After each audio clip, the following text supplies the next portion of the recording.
primeira parte do 11º capítulo do manuscrito História de uma Alma de Santa Teresinha do Menino Jesus, os que vós me haveis dado, no ano de 1896 a 1897.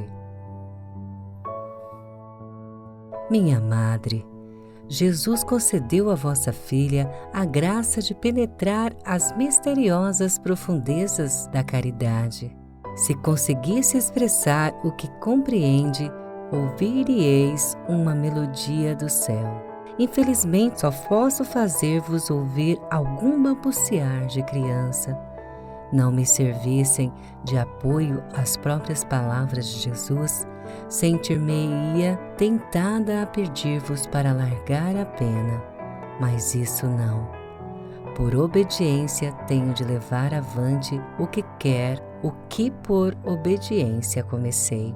Madre muito amada, escrevi ontem que, não sendo meus os bens da terra, não deveria achar difícil nunca reclamá-los, se alguma vez forem tirados. Os bens do céu também não me pertencem, são-me dados de empréstimos pelo bom Deus, que mos pode retirar sem que me caiba o direito de reclamar.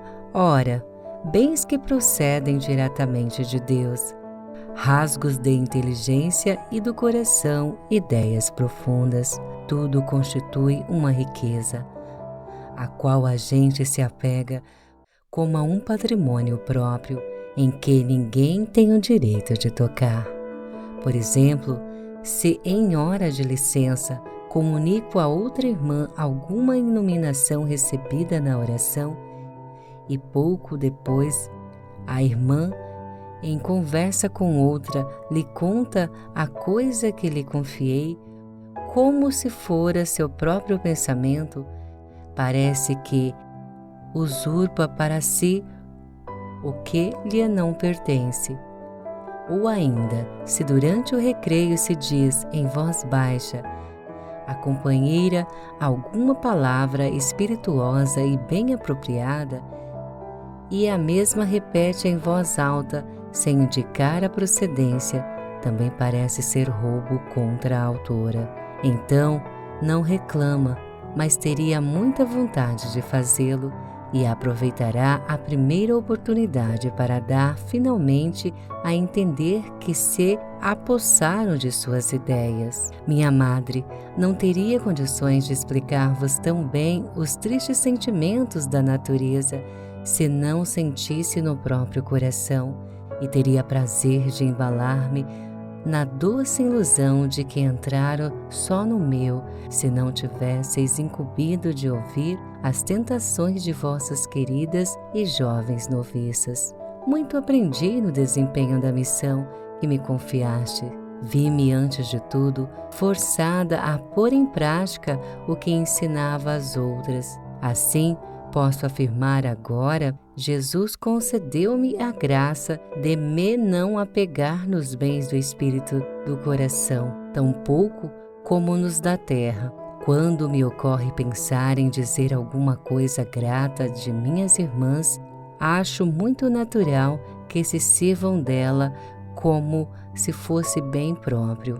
O pensamento pertence ao Espírito Santo e não a mim, pois São Paulo diz que, sem o Espírito do amor, não conseguimos dar o nome de Pai ao nosso Pai que estás nos céus. Cabe, pois, perfeitamente à sua livre determinação servir-se de mim para transmitir a uma alma algum bom pensamento.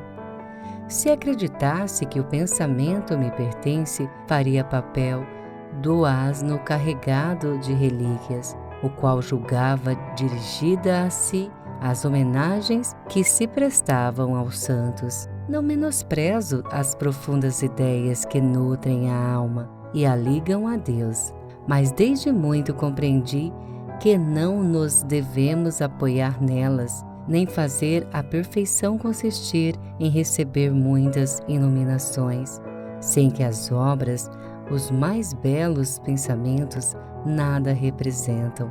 Na verdade, outras pessoas podem tirar muito proveito deles, dado que se humilhem e testemunhem ao bom Deus seu reconhecimento, participar do festim de uma alma, a quem ele se compraz de enriquecer com suas graças. Entretanto, se a alma se compraz em seus belos pensamentos e fizer a prece do fariseu, assemelha-se a alguém que morre de inanição diante de uma mesa bem servida, enquanto todos os seus convidados se regalam com farta alimentação e lançam de vez em quando um olhar de inveja ao possuidor de tantos bens. Oh, que bom só haver o bom Deus que conhece única e exclusivamente o fundo dos corações. E como as criaturas têm ideias curtas. Quando percebem uma alma mais esclarecida do que outras, logo conclui que Jesus não lhe quer bem como a essa alma e que não se acham em condições de serem chamadas à igual perfeição.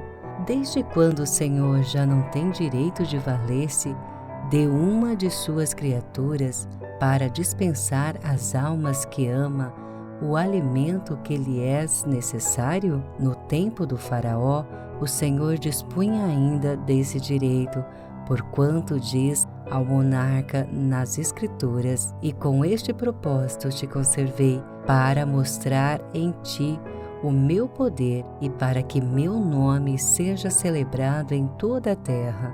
Desde que o Altíssimo proferiu estas palavras, sucederam-se séculos e séculos, e dali por diante seu modo de proceder não se alterou. Sempre os serviu de suas criaturas como instrumento para executar suas obras nas almas. Se a tela pintada por um artista pudesse pensar e falar, por certo não se queixaria de ser continuamente tocada e retocada pelo pincel. Nem por isso invejaria a condição desse instrumento, pois saberia não ser ao pincel, mas ao artista que o maneja, que deve a beleza da qual está revestida. De sua parte, o pincel não poderia gloriar-se da obra-prima por ele executada. Sabe que artistas não se embaraçam, nem fazem caso de dificuldades, e às vezes se dão ao capricho de escolher instrumentos fracos e deficientes. Minha madre muito amada, sou tal pincelzinho que Jesus escolheu para pintar sua imagem nas almas que me confiastes. O artista não se serve de um só pincel, precisa de 2 pelo menos. O primeiro é o mais útil, com o qual dá as mãos de fundo e em muito pouco tempo cobre a tela por completo. O segundo serve-lhe para os acabamentos. Para mim, minha madre, representais o precioso pincel que a mão de Jesus agarra com amor quando quer executar algum grande trabalho na alma de vossas filhas.